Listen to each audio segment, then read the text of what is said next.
Story की शुरुआत एक खूबसूरत किंगडम से होती है, जहाँ पर उसके खूबसूरत लोग एक पीसफुल लाइफ को जी रहे थे। लेकिन तभी इनकी यही पीसफुल लाइफ नर्क में बदल जाती है और इनकी इस पीसफुल लाइफ को नर्क में बदलने वाला और कोई नहीं बल्कि इन्हीं का ही दुश्मन होता है। वो दुश्मन इंसान नहीं, न फिर किसी और टाइप का डीमन, बल्कि वो तो ड्रैगन्स होते हैं। ड्रैगन जिसको सबसे ज्यादा ताकतवर मॉन्स्टर माना जाता है, तो उसकी पूरी एक सेना इंसानों पर हमला कर देती है। इंसान भी अपने प्रोटेक्शन के लिए ड्रैगन्स के खिलाफ लड़ना शुरू कर देते हैं। लेकिन जैसे ड्रैगन को अगर कम आंका जाता है तो वो पूरी तरह से अपने दुश्मन को नष्ट कर देता है, तो इंसानों के साथ भी बिल्कुल वैसा ही होता है। पूरी इंसानियत मौत के कगार पर थी, लेकिन एक बंदा जो कि अब तक उन ड्रैगन्स को मारते ही जा रहा था, तो यही हमारा मेन प्रोटैगनिस्ट है, जिसका नाम ईथन है। ईथन एक बहुत बड़ी फैमिली से आता है। ईथन की फैमिली तलवारबाजी के लिए मानी जाती है, और अगर फैमिली के नाम की बात की जाए तो वो आर्डन फैमिली होती है। आर्डन फैमिली का सबसे बड़ा बेटा ईथन इन ड्रैगन्स को बिल्कुल सब्जियों की तरह काट रहा था। बाकी लोग जो कि अपनी हार को एक्सेप्ट कर चुके थे, तो पूरी ड्रैगन्स की आर्मी के साथ ईथन अकेला ही लड़ रहा था। और अकेले लड़ते लड़ते ईथन को काफी ज्यादा टाइटल भी मिलने लगे, जैसे कि dragon slayer, the last hero, northern continents,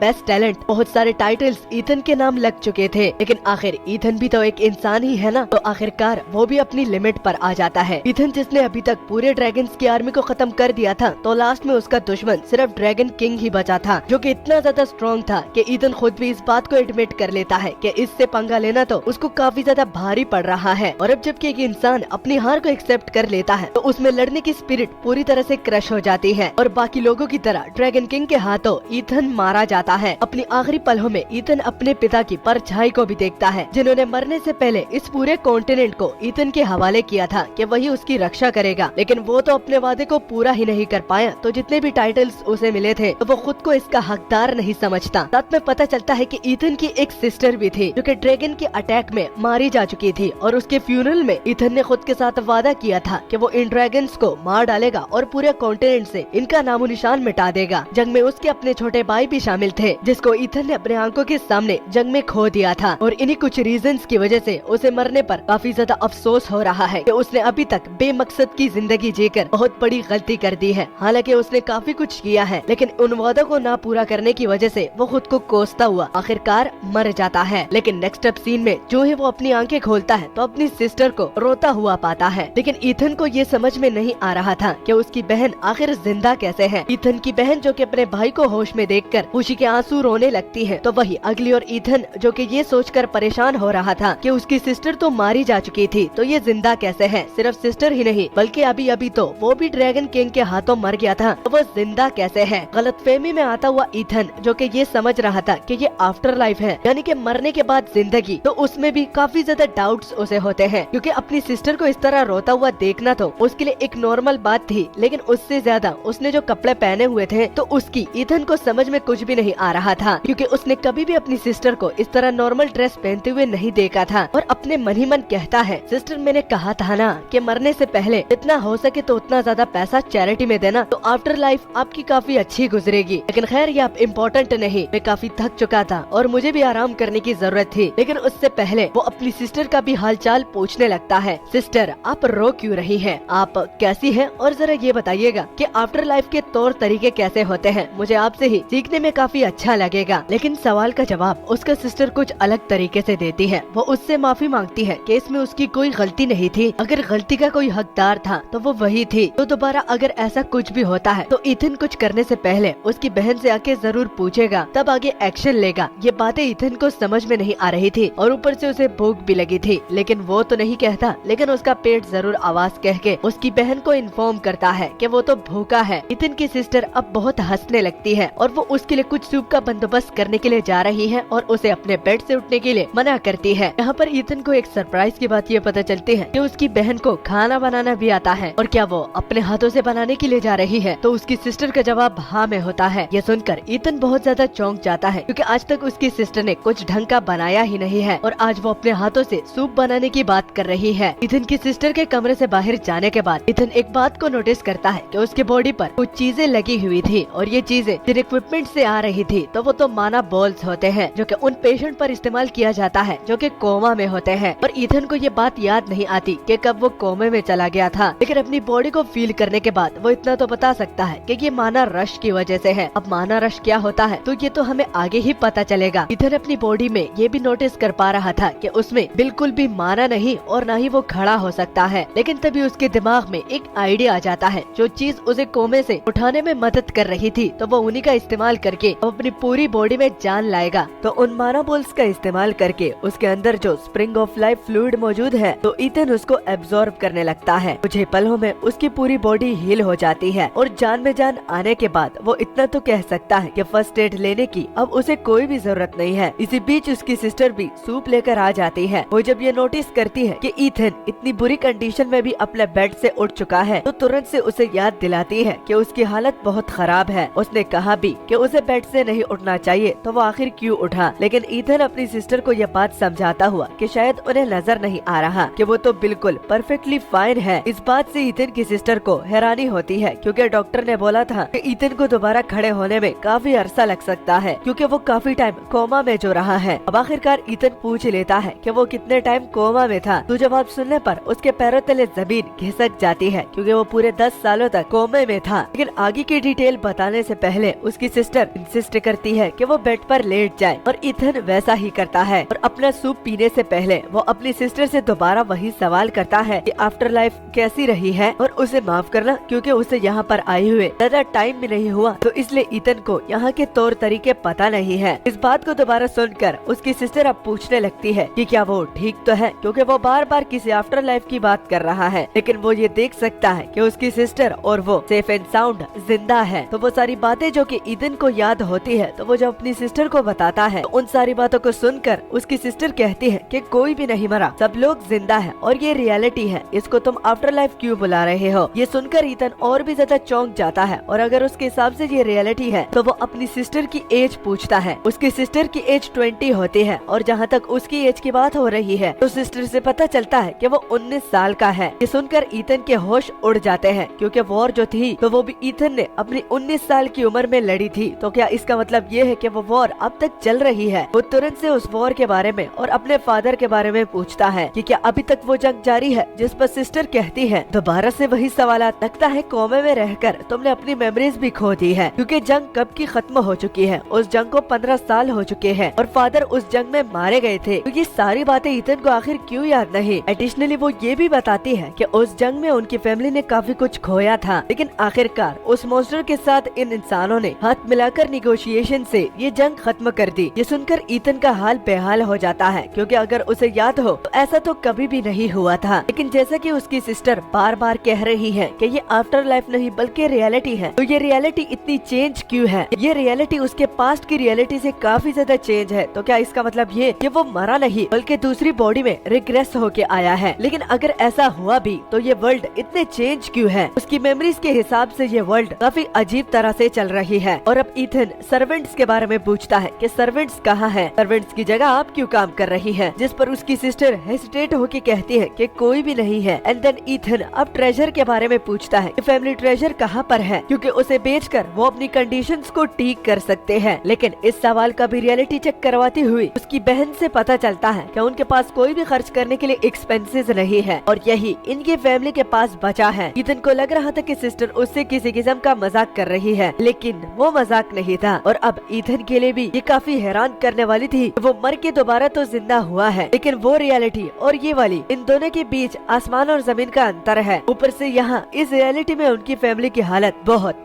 बहुत बहुत ज्यादा खराब है। वो एक रॉयल फैमिली कहलाने के लायक ही नहीं बचे, क्योंकि अगर पिछली वाली आर्डन फैमिली की बात की जाए तो वेस्टर्न कॉन्टिनेंट में पूरे 7 नेशंस हैं, और उन 7 नेशन में से एक नेशन का नाम हीड्रन नेशन होता है, जहाँ पर आर्डन फैमिली का राज चलता है। आर्डन फैमिली जो कि अपने तलवारबाजी के लिए मानी जाती है, और ऊपर से उनका नेशन बहुत छोटा है, लेकिन यहाँ के लोगों को पूरी सहूलियत दी जाती है। और ऊपर से आर्डन फैमिली काफी अमीर भी थी, और कभी भी उन्होंने गरीबी फेस नहीं की। तो अपने पास्ट की लाइफ से डायरेक्ट एक ऐसे वर्ल्ड में रिग्रेस्ट होना जहाँ पर वही फैमिली तो है, लेकिन काफी बदतर हालात में, तो इन सारी बातों को ईथन बर्दाश्त नहीं कर पा रहा होता, क्योंकि उसे अच्छी तरह से याद है कि ये फैमिली कैसे हुआ करती थी। लेकिन यहाँ पर इसकी क्या हालत है। ऊपर से उसे ये भी याद था कि ड्रैगन के साथ लास्ट बैटल में वो मर चुका था, लेकिन किस्मत ने तो उसके साथ काफी खिलवाड़ किया है, क्योंकि रिग्रेस्ट होकर उसे अपनी फैमिली तो मिल गई है, लेकिन इतनी गरीबी में वो कैसे रहेगा। और जैसे कि सिस्टर के बातों से ईथन को पता चला था कि उन लोगों की फैमिली ने काफी कुछ खोया है लेकिन किंगडम को बचाया है, तो क्या किंग ने उनको उनके किंगडम के बचाने के बदले कुछ दिया था या नहीं? क्योंकि सुनकर सिस्टर का जवाब हाँ में होता है और पता चलता है कि द 17th किंग ज़ेगमंड ने उनकी फैमिली को एक प्रोटेक्टर के तौर पर करार दिया है और एक हीरो की तरह हमारी फैमिली को सम्मान दिया जाएगा। इसके अलावा उन्हें इम्यूनिटी भी मिली है। अब इम्यूनिटी क्या चीज है तो मैं बताता हूँ। जब भी हम कोई क्राइम करते हैं तो उसकी सजा हमें भुगतनी पड़ती है क्योंकि गवर्नमेंट्स का रूल होता है। लेकिन अगर आप लोगों के साथ इम्यूनिटी हो तो आप किसी किस्म का क्राइम भी कर सकते हो, लेकिन आपको गवर्नमेंट कुछ भी नहीं कहेगी। हाँ, आप अपने देश को धोखा नहीं दे सकते, इसकी सजा आपको जरूर मिलेगी। बाकी अगर आप किसी को मौत के घाट उतार भी देते हो तो कोई कुछ भी नहीं कह सकता। साथ ही साथ ईथन को ये भी पता चलता है कि इस वाली लाइफ का किंग पिछले वाली लाइफ से चेंज है और ये इम्यूनिटी की ऑफर ईथन के नजरों में इतनी बुरी ऑफर भी नहीं। लेकिन क्या उनकी फैमिली को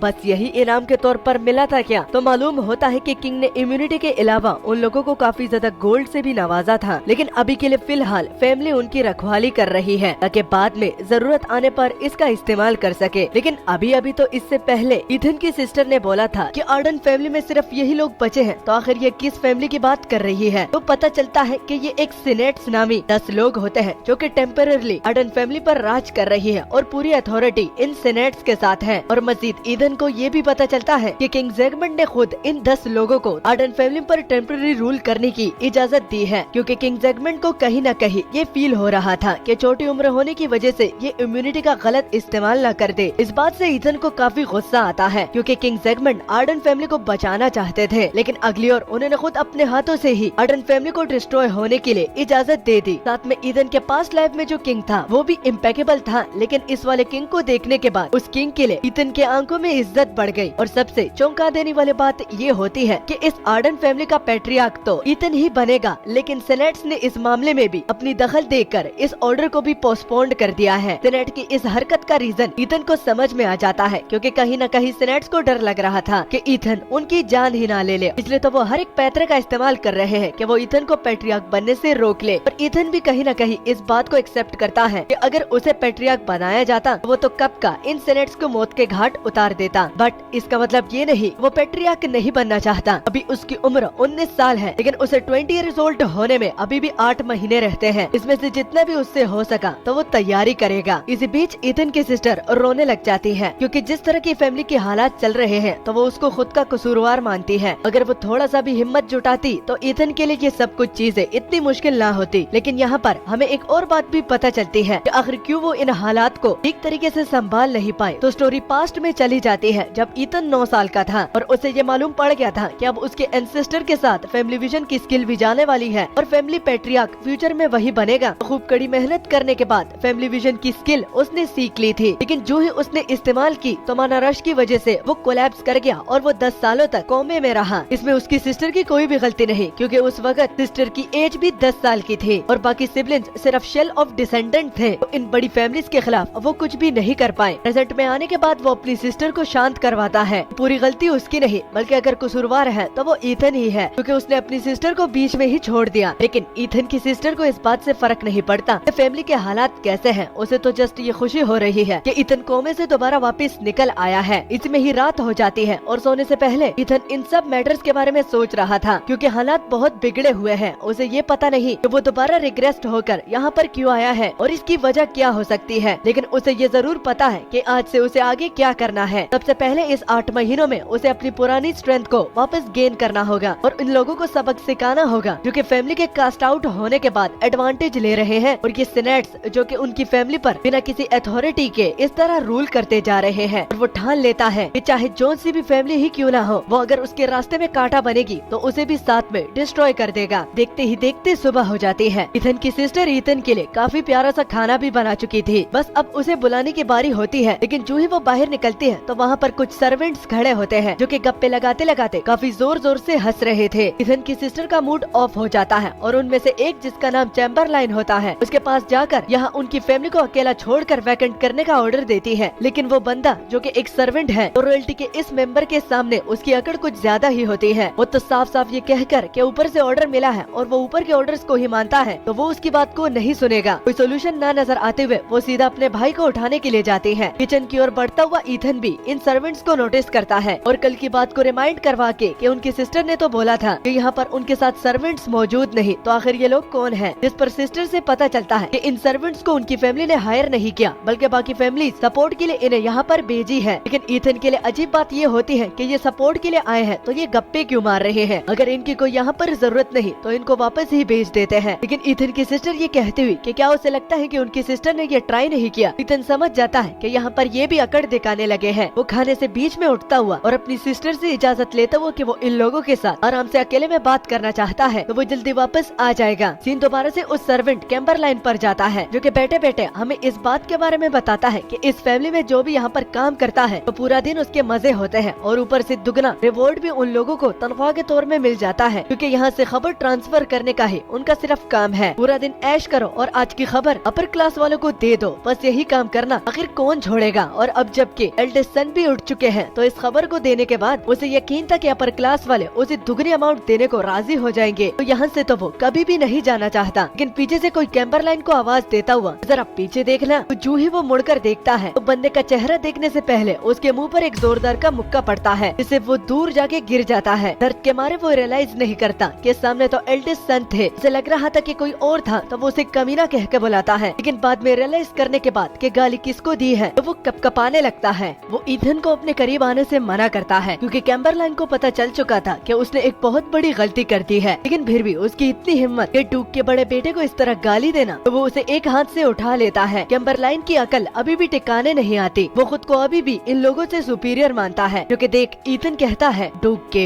बड़े बेटे के सामने इतनी बकबक कर रहे हो, ऊपर से गाली दे के सीना तान के तुम खुद को सुपीरियर भी समझ रहे हो, लगता है कि तुम्हें अपनी जान प्यारी नहीं। उसके आंखों में भड़कती हुई आग को देखकर वो समझ जाता है कि आखिर इतना गुस्सा क्यों है। वो बाकी के सर्वेंट जो कि इन लोगों के सपोर्ट के लिए आए थे, चिल्लाते हुए उनको मास्टर ईथन के सिस्टर की मदद करने का ऑर्डर देते हैं। वो भी जल्द से जल्द। जो ही कैम्बरलाइन ऑर्डर देता है वो चलने के बजाय भागने लगते हैं, क्योंकि उन्हें भी ईथन की इस साइड का शिकार बिल्कुल भी नहीं बनना। ईथन कैम्बरलाइन से काफी इम्प्रेस होता है, क्योंकि उसने डायरेक्ट से ही गलती पहचान ली और आगे से कैम्बरलाइन से यही एक्सपेक्ट करके वहाँ से चला जाता है। कैम्बरलाइन जो कि अपना माथा पटक पटक के माफी मांग रहा था, वो भी कभी नहीं चाहेगा कि वो ईथन के इस साइड का शिकार बने। और ऊपर से ये बात भी उसे पता चलती है कि इतनी पतली बॉडी में भी इतनी ताकत है, और ऊपर से उसने माना का भी इस्तेमाल किया है, तो ये खबर तो उसे जल्द से जल्द बारोन कारगस के फैमिली के पास तो जरूर भेजनी ही पड़ेगी, क्योंकि शेर दोबारा जाग चुका है। अगला सीन दोबारा ईथन पर पड़ता है, क्योंकि कैम्बरलाइन को सबक सिखाने के बाद अपनी बॉडी के स्टेट को देखकर काफी ज्यादा चौंक जाता है, क्योंकि अगर उस माना बोल्स का माना वो एब्जॉर्ब ना करता तो वो कभी भी कैम्बरलाइन के सामने माना का इस्तेमाल नहीं कर पाता, और ये उसके लिए काफी बेइज्जती की बात भी हो सकती थी। लेकिन यहाँ पर दुश्मन कैम्बरलाइन नहीं बल्कि सिनेट्स है। सिनेट्स कैम्बरलाइन से ज्यादा ताकतवर है। उसको पूरी तरह से खत्म करने के लिए ईथन जी जान लगाएगा, लेकिन उससे पहले वो अपनी बॉडी की कंडीशन को भी चेक करने के लिए बैठ जाता है। जो है वो मेडिटेट करके अपनी बॉडी के अंदर देखता है तो सब कुछ बिखरा पड़ा हुआ था। माना रश की वजह से माना उसकी बॉडी में हर एक पार्ट के तह तक पहुँच चुका था। ये एक एवरेज नाइट के लिए पॉइजन से कम नहीं, लेकिन उसके लिए ये एक अच्छी बात है। इससे एवरेज नाइट मर सकता था, लेकिन कॉन्टिनेंट का ग्रेटेस्ट टैलेंट नहीं। और ऊपर से वो एक खुशखबरी को भी नोटिस करता है कि ये बॉडी पूरे 10 साल के लिए इनएक्टिव थी, यानी कि वो कोमे में 10 साल पड़ा हुआ था। तो ईथन ने कभी भी ये एक्सपेक्ट नहीं किया था कि उसकी बॉडी 10 साल के बाद भी इतनी अच्छी कंडीशन में होगी। लेकिन जो रगे माना को बॉडी में सर्कुलेट करने के लिए मदद करती है, तो वो बहुत ज्यादा कमजोर हो चुकी है। सबसे पहले इनको ही ठीक करने का और रिपेयर करने का वो ठान लेता है, और देखते ही देखते आधे घंटे की कड़ी मेहनत करने के बाद वो अपनी बॉडी में जितनी भी माइनर्स इंजरीज थी, क्योंकि स्ट्रेंथ इंक्रीज करने से उसे रोक रही थी, तो सक्सेसफुली ईथन के टैलेंट की मदद से वो काफी जल्दी इन्हें रिपेयर कर देता है। और अब बेस फाउंडेशन की बारी है। तो बेस फाउंडेशन क्या होता है? तो वो स्टेमिना ही है। फाइट में अगर वेपन्स के अलावा और कोई चीज इम्पोर्टेंट होती है तो वो स्टेमिना ही है। अपनी वेन्स को दोबारा रिपेयर करने के बाद अब वो ज्यादा से ज्यादा टाइम स्टेमिना को देना चाहता है, और स्टेमिना देने की ट्रेनिंग वो शुरू करता है। इसी में ही सुबह से शाम हो जाती है। जितने भी सर्वेंट्स आर्डन फैमिली को सर्व कर रहे थे, तो उनके चेहरे पर एक घबराहट सी होती है, और वो इस बात को लेकर थी कि इतनी स्किनी बॉडी लेकर ये सुबह से शाम ट्रेनिंग ही करता आ रहा है। अगर एक मर्तबा ये फुली रिकवर कर ले तो ये और क्या क्या करेगा। एंड देन ईथन को अपनी ट्रेनिंग के बीच में ही पीछे किसी के चिल्लाने की आवाज आती है। जब वो पीछे मुड़कर देखता है तो कोई सोल्जर उसकी बहन को पुकार रहा था, वो भी मिसेस मिसेस कहकर। जो है वो सोल्जर करीब आता है तो वो मिसेस के बारे में पूछता है कि मिसेस कहाँ पर है, लेकिन इसका जवाब देने से पहले ईथन ये पूछता है कि वो आखिर कौन है और वो मिसेस से क्या चाहता है। तो वो भी ईथन को पहली मर्तबा देख रही है। वो बताने से हिचकिचाती है, लेकिन फिर भी सिचुएशन ही कुछ ऐसी है कि वो उसे बताने पर मजबूर करता है। पता चलता है कि ये ईथन के छोटे भाई का मसला था, जिसका नाम मियर होता है। वो दूर कहीं किसी बार कार में हंगामा मचा रहा था और अगर मेयर को कोई रोक सकता है तो वो मिसिज ही है। लेकिन आखिरकार वो सोल्जर ईथन से भी पूछ लेता है कि उसने कभी यहाँ पर ईथन को नहीं देखा, तो वो आखिर है कौन। उसके जवाब को नजरअंदाज करके ईथन को इस बात की टेंशन हो रही थी कि वो उसका छोटा भाई जो कि प्रोटीन, दूध और ट्रेनिंग के अलावा उसको कुछ सूझता नहीं था। हालांकि पार्टी के टाइम पर भी उसे सिर्फ प्रोटीन, दूध और ट्रेनिंग की पड़ी हुई थी, तो वो आखिर एक बार में इस तरह हंगामा क्यों मचाएगा। इस बात को एक्सेप्ट करना ईथन के लिए बहुत मुश्किल हो रहा था, लेकिन वो हांस को अपने साथ ले जाता है। हांस वही बंदा है जिसने ईथन से मुंह पर एक जोर का मुक्का खाया था। लोकेशन पर पहुंचने के बाद पता चलता है कि उस जगह का नाम गोल्डन पब होता है और साथ में हांस से ईथन को ये भी पता चलता है कि ये फर्स्ट टाइम नहीं है कि इस तरह मीर हंगामा खड़ा कर रहा है। वो आजकल कुछ थग्स के साथ यहाँ पर आकर हंगामा रोज खड़ा करता है और अभी भी ईथन का छोटा भाई मीर अंदर मौजूद होगा। और जब एंटर करने की बारी होती है तो वो अपने मन ही मन कहता है, मेरा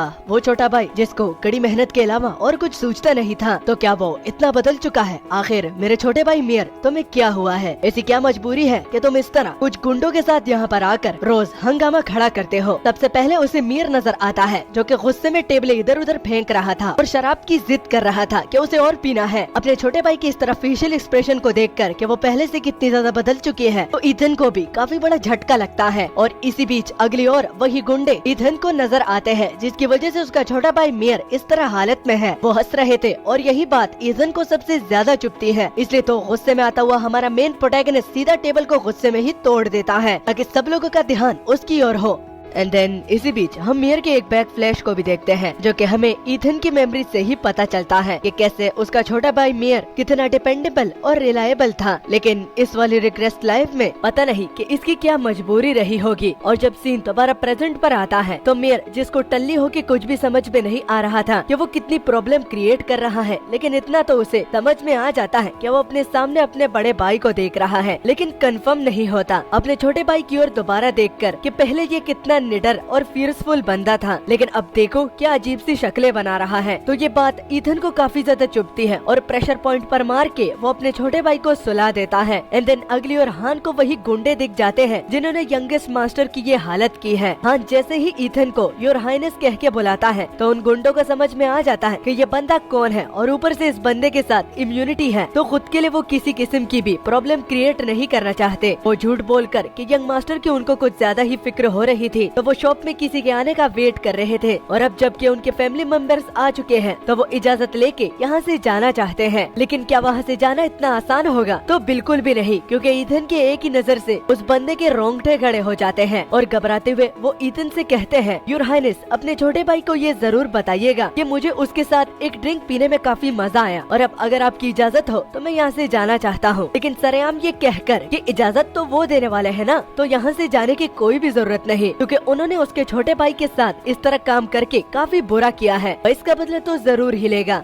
एक बंदा आकर ईथन को रोकता है, साथ में ये कहकर कि माना रश की वजह से आपकी कंडीशन अच्छी नहीं है, वैसे ही मार मत खाइएगा। बस यही बात कहने के लिए रह गई थी कि उसके चेहरे पर एक जोरदार घूसा पड़ता है जिससे वो दूर जाके गिर जाता है। और दूसरा अटैक ईथन उसी बंदे पे करता है। ईथन के हाथों माना देखकर उसे विश्वास नहीं आ रहा था कि ईथन तो 10 सालों के लिए कोमे में था, तो ये माना कैसे इस्तेमाल कर रहा है। लेकिन खुद को दिलासा देकर कि इतने माना को तो वो काफी इजीली ही कंट्रोल कर लेगा, तो वो अटैक को ब्लॉक करने का ठान लेता है। लेकिन ये गलती करके ईथन उसके हाथों को तोड़ देता है। उसके हाथ बिल्कुल मैगी की तरह इधर उधर हो रहे थे और दर्द के मारे वो बंदा काफी तेज से चिल्लाता भी है। और अब बाकी लोग भी ईथन को टारगेट करने लगते हैं, क्योंकि देख ईथन अब सब लोगों को टिकाने लगाने का ठान लेता है। और देखते ही देखते और हांस के सामने कुछ ही सेकंड्स में ईथन उन सब लोगों को टिकाने लगा देता है। और बाद में अपने भाई को ले जाता हुआ ईथन इस शॉप की रिपेयरमेंट और सब चीजों का काम हांस पर छोड़ देता है, क्योंकि यहाँ पर वो 1 मिनट भी अब वेस्ट नहीं करना चाहता। इस गंदी जगह से वो अपने भाई को हमेशा के लिए ले जा रहा है। जिसके बाद स्टोरी एक अलग मोड़ ले लेती है। हम देखते हैं कि मेयर हमें एक सीक्रेट बताता है जो कि आज तक उसने किसी को बताया भी नहीं। मेयर से पता चलता है कि जब वो छोटा था तो उनके पिता की जब वॉर में डेथ हो गई थी तो कुछ दिनों के बाद उनकी माँ भी चल बसी। उस वक्त उसकी एज काफी छोटी थी, उसके लिए कोई फादर फिगर नहीं था कि वो उसके नक्शे कदम पर चले। अगर कोई था तो वो उसका बड़ा भाई ही है। है। ये कहकर उसकी आंखें खुल जाती हैं और उसे कल का पूरा इंसिडेंट कि उसने अपने भाई को देखा था तो वो एक ख्वाब लगता है। वो खुद को कोसता है कि अगर वो स्ट्रॉन्ग होता तो उसके फैमिली की शायद ये सिचुएशन कुछ बेटर होती। धड़ाम से दरवाजा खुलता है और सामने ईथन उसे नजर आता है। अपने बड़े भाई को देखकर मियर की बोलती बंद हो जाती है और कंफर्म करवाने के लिए कि क्या वो सच में उसके सामने खड़े हैं, तो वो भी ईथन उसके लिए कंफर्म करवा देता है कि हाँ वो उठ चुका है। भागता वो मियर उसे डायरेक्ट जोर से गले लगाता है, यहाँ तक कि ईथन उस हक से सांस भी नहीं ले पा रहा था, इसलिए वो उसे छोड़ने का कहता है। जो ही मियर अपने बड़े भाई को छोड़ता है तो कहता है कि वो दोबारा से अल्कोहल को हाथ भी नहीं लगाएगा। लेकिन उसका बड़ा भाई इतना भी सख्त मिजाज का नहीं है, वो जरूर अपने छोटे भाई के साथ एक ड्रिंक तो जरूर पिएगा, क्योंकि पूरे 10 सालों के बाद वो रियूनाइट जो हो रहे हैं। इसी बीच ईथन अपने दूसरे सिबलिंग टेरोन के बारे में पूछता है, क्योंकि वो जब भी अपने बहन से पूछता है तो बहन जवाब नहीं दे पाती, इसलिए लास्ट ऑप्शन मियर ही है। मियर हिचकिचाता हुआ कि टेरोन एक दूसरी फैमिली में चला गया है जिसके बारे में उनको भी नहीं पता। उसने जस्ट ये रीजन बता के फैमिली को छोड़ दिया था कि फैमिली की स्पेशल स्किल अब उसे कोई सिखाने वाला नहीं और वो अपना टाइम वेस्ट कर रहा है, इसलिए इससे अच्छा वो किसी और फैमिली को ज्वाइन करके उनकी स्पेशल एबिलिटी सीख ले, क्योंकि उसके फादर और ग्रैंडफादर मर चुके हैं और बड़ा भाई जिसको सब कुछ याद है लेकिन वो कोमे में है, यहाँ पर रुकना अपना टाइम ही वेस्ट करना उसे लग रहा था। इस बात को सुनकर ईथन को झटका लगता है कि आखिर ऐसे कैसे उसका भाई टेरोन फैमिली को छोड़ के जा सकता है, लेकिन तब तक मियर इसका जवाब दे पाए तो साइड से हान आ जाता है, जो कि कुछ जरूरी बात ईथन को बताना चाहता है। इतनी इम्पोर्टेंट बातों में हान का आना ये ईथन को अच्छा नहीं लगता, लेकिन ये सुनकर के कुछ इम्पोर्टेंट बताना चाहता है तो वो जरूर अब ये एक्सपेक्ट करेगा तो उसका मूड हान की वजह से खराब ना हो जाए। तो चीज वो बताना चाहता था तो वो दरअसल रात की सफाई करते करते हान के हाथों कुछ पैसे लगे हैं और ईथन देखकर कि फैमिली को भी पैसों की जरूरत थी तो वो हांस को कुछ भी नहीं कहता और उल्टा शाबाशी देकर टिप भी देता है। ये जरूरी चीजें खरीदने के बाद बाकी तुम अपने साथ रख सकते हो। ना मिलने पर हांस काफी खुश हो जाता है और जहाँ तक ईथन की बात हो रही है तो उसे हांस काम का बंदा लगता है, इसलिए तो वो इतने पैसे उसमें इन्वेस्ट कर रहा है। और साथ में टेरोन का इस तरह अपनी फैमिली को बीच में छोड़कर चले जाना, ये बात ईथन को बहुत ज्यादा परेशान कर रही थी। वो अपने भाई टेरोन को जल्द से जल्द ढूंढना चाहता है, लेकिन अभी उसके लिए सबसे ज्यादा इम्पोर्टेंट उसकी फैमिली को दोबारा राइज करना है। मियर को अपने पास बुलाकर वो उसकी बॉडी को चेकआउट करना चाहता है कि क्या वो अभी भी एक नाइट बनने के लायक बन सकता है या नहीं, क्योंकि शराब पीने की वजह से बॉडी बहुत खराब हो जाती है और कुछ लोग जिंदगी भर बस बेकार इंसानों की तरह पड़े रहते हैं। चेकआउट करने के बाद पता चलता है कि मियर की बॉडी इतनी खराब भी नहीं हुई और अगर वो कल से ट्रेनिंग शुरू कर दे तो वो नाइट बन सकता है। लेकिन मियर क्यूरियस होके कहता है नाइट बनने की ट्रेनिंग कौन देगा, जिस पर ईथन कहता है कि मैं दूंगा, क्योंकि अभी के लिए सारे सीक्रेट्स ईथन के पास है और टाइम हाथ से नहीं निकला। मियर की एज अब 15 साल है, वो थोड़ा सा तो देर से शुरू हुए हैं, लेकिन फिर भी ईथन की प्रॉपर ट्रेनिंग लेने के बाद वो नाइट बन सकता है और वो भी बहुत जल्द, क्योंकि इस रिग्रेस्ड लाइफ में इस फैमिली के सीक्रेट्स सिर्फ ईथन के पास ही है। अगर वो यहाँ पर ना आता तो ये फैमिली कब की खत्म हो जाती। ईथन मियर को 2 ऑप्शन देता है कि वो ऑफेंस और डिफेंस में कौन सा नाइट बनना चाहता है, जिसमें मियर अपने लिए डिफेंस को चुनता है, जिस पर ईथन कहता है कि डिफेंस का नाइट बनना तो इसके लिए तुम्हें काफी कड़ी मेहनत करनी पड़ेगी। मियर भी ईथन का छोटा भाई है और आर्डन फैमिली से है और मेहनत उनकी रगों में दौड़ता है, तो वो डरता नहीं और कहता है कि वो डिफेंस ही नाइट ही बनेगा। जवाब मिलने पर वो हान से सब चीजों की प्रिपरेशन करने का कहता है, क्योंकि अब बस और टाइम उसे वेस्ट नहीं करना। जिसके बाद अगला सीन बारोन कारगस के हेड पर पड़ता है, जो कि अपने ऑफिस में बैठकर हरनीस फैमिली के लिए एक चिट्ठी लिख रहे थे। अपने बटलर को बुला के वो हरनीस फैमिली तक इस चिट्ठी को पहुंचाने का उसे हुक्म देते हैं। इस चिट्ठी में उसने यानी कि कारगस ने सारी कोलैटरल फैमिली के लिए एक वार्निंग दी है कि जो तूफान अब तक थम गया था वो पहले से ज्यादा ताकतवर हो गया आया है। जिस तूफान की कारगस बात कर रहा है तो वो ईथन ही है। ईथन की दोबारा उठने की खबर काफी जल्द ही उन तक पहुंच जाती है, इसलिए तो ये खबर आगे पहुंचाना जरूरी है, क्योंकि इनमें सबकी भलाई है। इसी बीच हमारा अगला सीन ट्रेनिंग पर पड़ता है, जहाँ पर ईथन अपने छोटे भाई को ट्रेनिंग दे रहा था और ट्रेनिंग में वो बिल्कुल भी कोई कसर नहीं छोड़ना चाहता, तो वो अपने छोटे भाई पर बिल्कुल भी रहम नहीं खाता और इसी वजह से वो उस पर बहुत भारी पड़ रहा था और फाइट के रिजल्ट में मियर बहुत बुरी तरह से हार जाता है। ईथन अपने भाई को ये कहकर कि स्वॉर्डमैनशिप में बंदा सिर्फ एक स्ट्राइक नहीं लगाता बल्कि बहुत सारे स्ट्राइक लगाने की कोशिश करता है और एज अ डिफेंस नाइट तुम्हें स्वॉर्डमैनशिप के हर एक अटैक को प्रिडिक्ट करके उसे ब्लॉक करना पड़ेगा, वरना रियल फाइट में तुम्हारा सर तुम्हारे धड़ से अलग होगा। और अब अगर तुम समझ गए हो तो चलो अपनी ट्रेनिंग को शुरू करते हैं। एंड देन दूर कहीं हम हांस को देखते हैं, जो कि दोनों भाइयों की ट्रेनिंग पर नजर रख के हुआ था और उसके पर्सपेक्टिव से वो आर्डन फैमिली को बहुत अजीब बोलता है, क्योंकि यहाँ पर अगर तुम अपने प्यार का इजहार करना चाहते हो तो तुम्हें पिटना होगा, क्योंकि सब लोग जानते हैं कि ईथन अपने छोटे भाई से कितना प्यार करता है, लेकिन उसे गधों की तरह मारते जा रहा है और इसलिए इस अजीब फैमिली में सरवाइव करने के लिए उसे आर्डन फैमिली के जितने भी मेंबर्स हैं उससे दूर रहना पड़ेगा, क्योंकि ये नफरत करे या फिर प्यार, मार तो दोनों तरफ से ही मिलेगी। और खासकर हांस तो मिसिस जो कि उसके साइड खड़ी थी उससे तो बहुत दूरी रखना चाहता है, क्योंकि यहाँ से तो उसकी मार खाने की हिस्ट्री शुरू हुई थी। एंड देन तभी हम सुनते हैं कि मिसिस को ईथन के उठने का काफी फायदा हुआ है, क्योंकि इससे पहले उन्होंने काफी कोशिश की लेकिन कोई भी उसकी बात को सीरियसली नहीं ले रहा था। लेकिन ईथन के उठने के बाद कुछ दिनों में ही सर्वेंट्स भी काम करना शुरू कर दिए हैं और उसका छोटा भाई भी मेहनत करने लगा है। लेकिन क्यूरियस होके आखिरकार वो हांस से उस कन्वर्सेशन के बारे में पूछना चाहती है जो कि ईथन ने सुबह का नाश्ता करते वक्त अपनी बहन से बोलकर इन सर्वेंट्स को समझाने के लिए चला गया था, क्योंकि मिसिस को तो लग रहा था कि ईथन ने इन सारे सर्वेंट्स को समझाया है, लेकिन रियलिटी तो हांस को ही पता है और बाकी सर्वेंट्स को। हांस को ये पता नहीं होता कि उसकी बहन को इस मार पिटाई के बारे में पता नहीं होता, इसलिए जो ही वो कन्वर्सेशन का नाम सुनता है तो उसका होश उड़ जाता है। और उसके लिए ये बात कंफर्म हो गई थी कि आर्डन फैमिली बहुत ज्यादा अजीब है। और साइड खड़ी मिसेस जो कि अब तक हांस के जवाब का वेट कर रही थी, तो आखिरकार हांस बात को बदल ही देता है, क्योंकि उसे खुद के लिए मुसीबत खड़ी नहीं करना और पता नहीं कहां से लेकिन जादू करके वो कुकीज निकालता है और कुकीज को मिसेस के हवाले करके ये वो उन्हीं के लिए लेकर आया है कि आज की कुकीज कुछ ज्यादा ही डिलीशियस है, वो ये जरूर खा सकती है और मौसम भी काफी सुहाना है। तो बाद में बाकी आर्डन फैमिली के साथ टी टाइम कैसा रहेगा मिसेस एग्रीड हो जाती है, लेकिन अंदर ही अंदर उसे ऐसा लग रहा था कि हांस कुछ तो छिपा रहा है और उसने बात को ही बदल डाला। लेकिन कुकीज खाने के बाद वो भूल जाती है कि हांस से कुछ पूछना भी था, क्योंकि वो खाकर कहती है ओह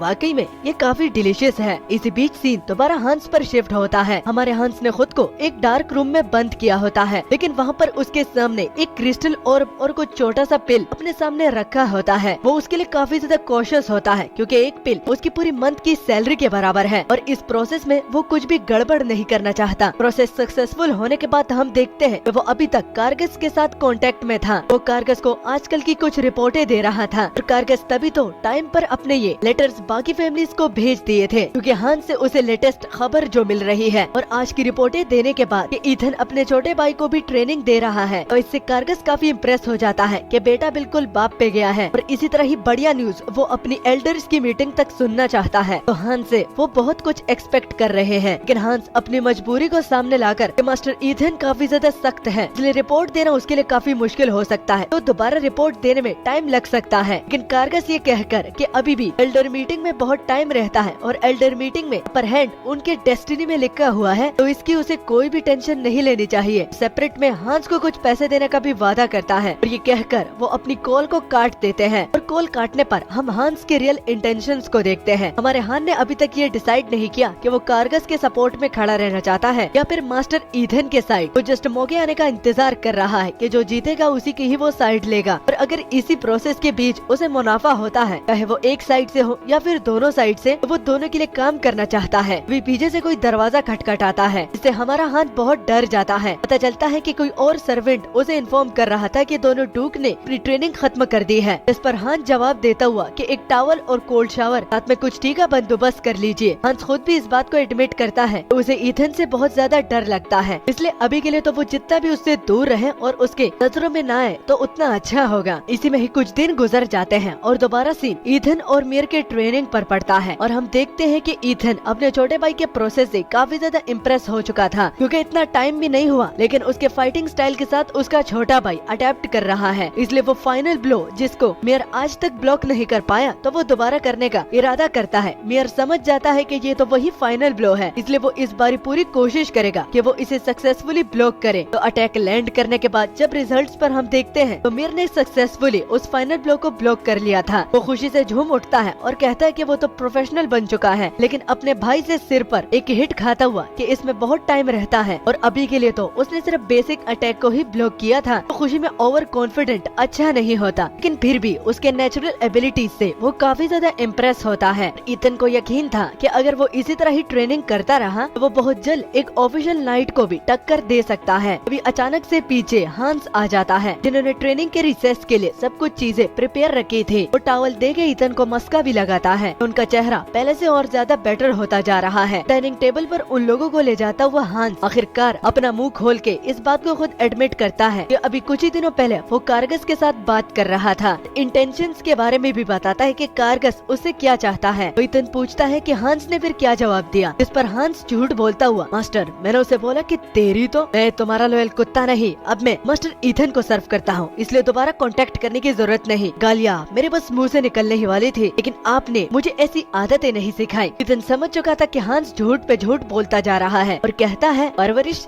काहे की परवरिश, तेरी की इस बंदे को ठीक तरीके से झूठ भी बोलना नहीं आता। लेकिन एडिशनली हान ईथन से कुछ भी नहीं छुपाता, यहाँ तक कि बारोन के इनाम में दिए हुए पैसों के बारे में भी बताता है कि काम के बदले वो पैसा दे रहा है। और खुले दिल वो ईथन से कहते हैं मास्टर को जिस चीज की भी जरूरत हो तो वो बारोन के पैसों से खरीद सकते हैं। इससे ईथन समझ जाता है वैसे पैसों की उसको खुद भी जरूरत थी, लेकिन वो इसके इरादों को भी समझ चुका है कि ये बीच में रुककर विनर की साइड ही लेगा, इसलिए तो दोनों तरफ हाथ और पैर मारते जा रहा है। लेकिन खैर अगर इसे यही चाहिए कि ये एक विनर की साइड ले, मैं ये जरूर साबित करूंगा। पेन और पेपर मांगने के बाद उस पर कुछ चीजें लिखकर इनका बंदोबस्त करने के लिए कहता है। और अगेन वही बात, ये जितनी भी वो पैसे दे रहा है तो उसका जितना भी रिमाइंडर होगा तो वो हांस का ही है। इससे हान काफी ज्यादा एंथुसियास्टिक हो जाता है और भागता हुआ हान जल्द से जल्द इस काम को निपटाने का जिम्मा लेता हुआ चला जाता है। एंड देन हान के जाने के बाद वो फैमिली विजन टेक्निक के बारे में मियर से पूछता है कि उसे इसके बारे में कितना पता है। मियर को खक भी पता नहीं होता, न ही उसकी सिस्टर और टेरोन को भी। मियर को सिर्फ इतना पता है कि बड़े भाई ईथन को ही इस फैमिली विजन की टेक्निक के बारे में सब कुछ पता है। अब ईथन सीरियस होके कि आर्डन का विजन बहुत लोगों से अलग है, इसलिए तुम्हें जी जान लगानी पड़ेगी। फैमिली के ग्लोरी को वापस लाने के लिए तुम्हें सबसे पहले नाइट बनना होगा और ग्लोरी लाने का काम मैं तुम्हारे जिम्मे छोड़ता हूँ, लेकिन उसके लिए तैयार करना ये मेरा काम है। बाकी लोगों को फैमिली विजन की टेक्निक नहीं आती, लेकिन मुझे अच्छी तरह से आती है। मैं तुम्हें खुद फैमिली टेक्निक सिखाऊंगा। तो मियर ये बताना, क्या तुम तैयार हो कि इतना माना जो तुमने आज तक स्टोर किया है तुम उसे अपनी फैमिली विजन के लिए अबेंडन करना चाहोगे? क्योंकि जिन मेयर को बहुत कुछ समझ में नहीं आता, लेकिन ये बातें उसका बड़ा भाई कह रहा है और इसमें उसका और उसकी फैमिली को ही फायदा होगा। वो बिना किसी हिचकिचाहट के तैयार हो जाता है, जो कि उसका बड़ा भाई उससे करवाने वाला है। एंड देन हमारा सीन एक अजीब सा मोड़ ले लेता है। हम देखते एक भागते हुए बंदे को जो कि बहुत जोर जोर से सर विल्टन नामी बंदे के दरवाजे को बहुत जोर जोर से खटखटाता है। उसके पीछे का रीजन यंग लॉर्ड मियर ही है, क्योंकि वो रेड स्कॉर्पियन के डेन में आकर हंगामा मचा रहे थे। विल्टन कंफ्यूजन में उठता है क्योंकि उसे यकीन नहीं आ रहा था कि यंग लॉर्ड मियर कुछ ऐसा भी करेंगे, लेकिन रीजन जानने के लिए वो बहुत उतावला होता है। इसी बीच 2 दिन पहले का सीन दिखाया जाता है, जहाँ पर रात के टाइम ईथन और उसका छोटा भाई मियर अभी तक ट्रेनिंग कर रहे थे। ये वही दिन था जिस दिन की शाम पर ईथन ने मियर से ये बोला था कि क्या वो उन सारे माना को अबेंडन करने के लिए तैयार है, जिसको मियर उस टाइम तो नहीं समझ पाया, लेकिन अब ट्रेनिंग में वो समझ चुका है। बड़े भाई उसे क्या करवाना चाहते हैं। ईथन मियर को लोटस शेप में बैठने का बोलता है, इससे वो काफी स्ट्रॉन्गली मेडिटेट कर पाएगा और रिजल्ट में वो सफल भी रहेगा। वो उसे बताता है कि इस ट्रेनिंग में जितना भी माना उसने आज तक कलेक्ट किया है उसे अपनी बॉडी से निकाल कर आसान लफ्जों में अबेंडन करके उसे द ब्लैक फ्लेम इनहेरेंट करनी होगी। और अब ये ब्लैक फ्लेम क्या होती है ये हमें ईथन ही बताता है। ब्लैक फ्लेम आर्डन फैमिली का खुद का माना होता है और यही इनकी स्पेशलिटी है। यही तो बाकी फैमिलीज के मुकाबले में इन लोगों को स्ट्रॉन्गर और तलवारबाजी में बाकी फैमिली से तगड़ा बनाते हैं। और ब्लैक फ्लेम को इनहेरिट करने का सबसे बेसिक तरीका ब्लैक फ्लेम ब्रीथिंग होती है।